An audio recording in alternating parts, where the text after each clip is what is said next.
qué se decide trasladar esta historia que a lo mejor es un poco difícil al cine? Tout simplement parce que c'est une histoire vraie, que cette histoire en France est très méconnue, était très méconnue, et que j'ai trouvé qu'il y avait une sorte d'injustice double à ce que cette histoire soit méconnue. Et j'ai eu envie, en tant que cinéaste, de faire connaître cette histoire au plus grand nombre. Il y a déjà eu des documentaires, des émissions de radio, un livre, mais finalement le grand public n'a jamais été au courant de ce qui s'est passé. Et je trouvais qu'en tant que cinéaste, c'était important d'amener cette histoire jusqu'au public. Voilà, c'était mon envie, c'est ce qui m'a donné envie de faire ce film et de raconter cette histoire. ¿Qué revuelo ha tenido en Francia el sacarlo ahora, digamos? Ça fait déjà que les gens connaissent l'histoire. Il y a eu 500 000 spectateurs qui ont vu le film, mais il y a eu beaucoup plus de monde qui, au moment de la sortie, ont découvert l'histoire. Et les gens vont la découvrir ici, vont la découvrir en Espagne, vont la découvrir quand il passera à la télé. Je pense que cette histoire n'est plus dans l'ombre et que c'était, même au-delà du cinéma, c'était l'envie de partager cette histoire avec les gens.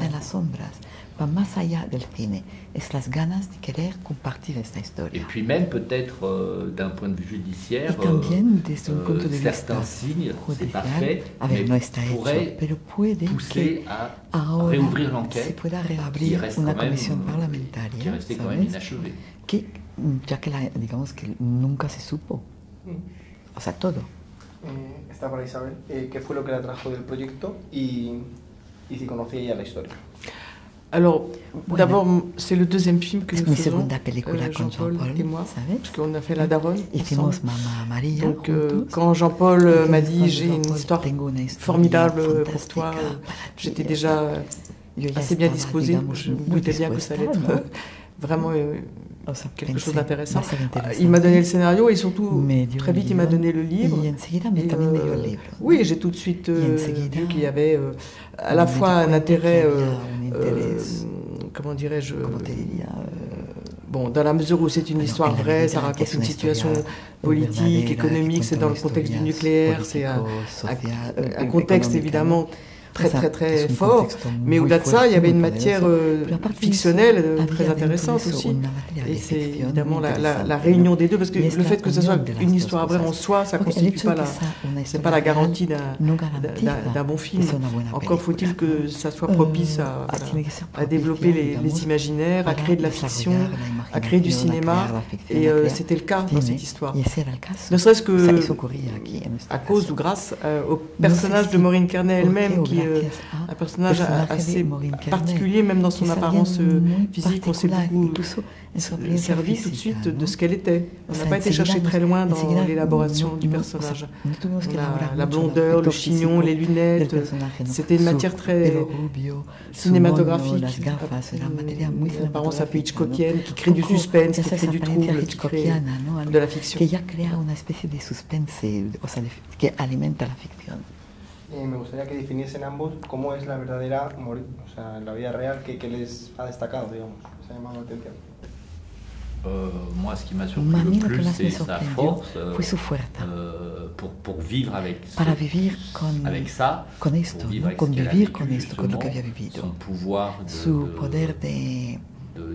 fuerza de... Pas d'oubli, parce qu'elle ne dira jamais cette histoire, mais elle a appris à vivre avec, et ce qu'elle m'a dit récemment, c'est le film aussi l'a aidé et lui a appris à vivre avec cette histoire. Je pense que de voir sa propre personne jouée par Isabelle, mais comme d'Isabelle qui lui ressemble beaucoup au moins physiquement, c'est quelque chose qui est psychologiquement très fort, qui a été très dur à voir pour elle la première fois, mais qu'elle a dompté et qui finalement lui fait partie d'un processus de guérison. Et ça, c'était important. Eso es lo importante. ¿Creen que este caso se puede decir que es algo muy puntual, no digo ya de Francia, sino en general de la política y tal? ¿O que es algo que ocurre más en las altas esferas y no se sabe?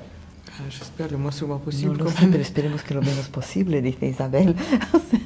Ou alors ça veut dire qu'on est vraiment dans des systèmes complètement... significa que estamos en sistemas où plus rien n'est... donde nada... en dehors de toute valeur, où il n'y a plus de contrôle sur rien. J'espère qu'on se controla nada.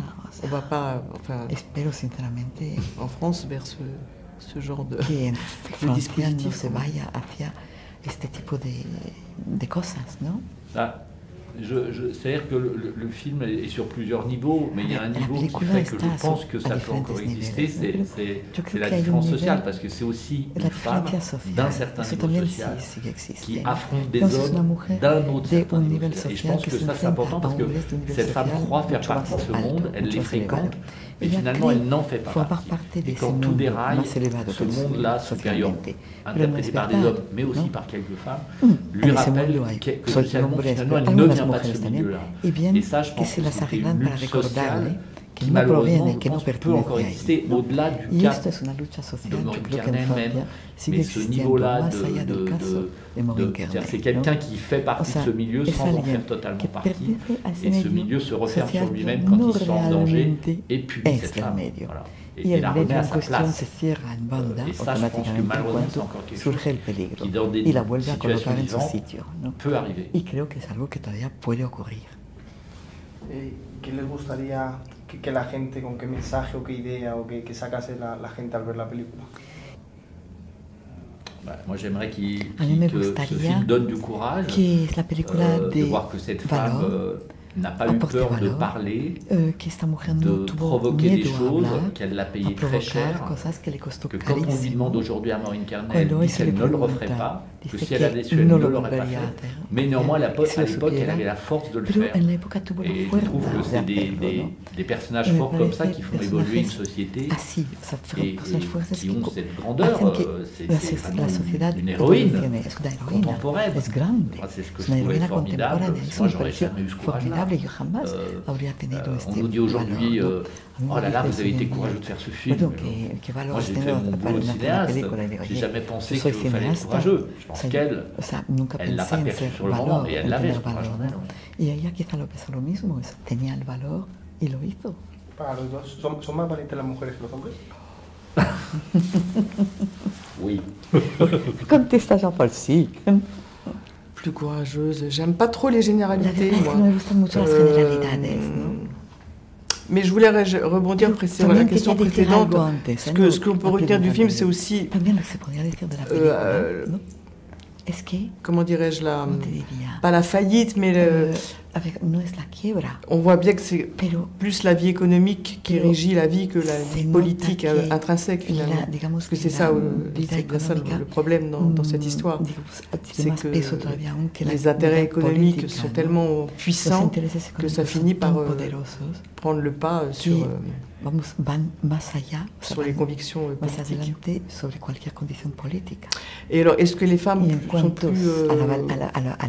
Ah oui, quand même, allez, finalement. Plus, je ne sais pas, mais elles sont quand même très courageuses. Oui.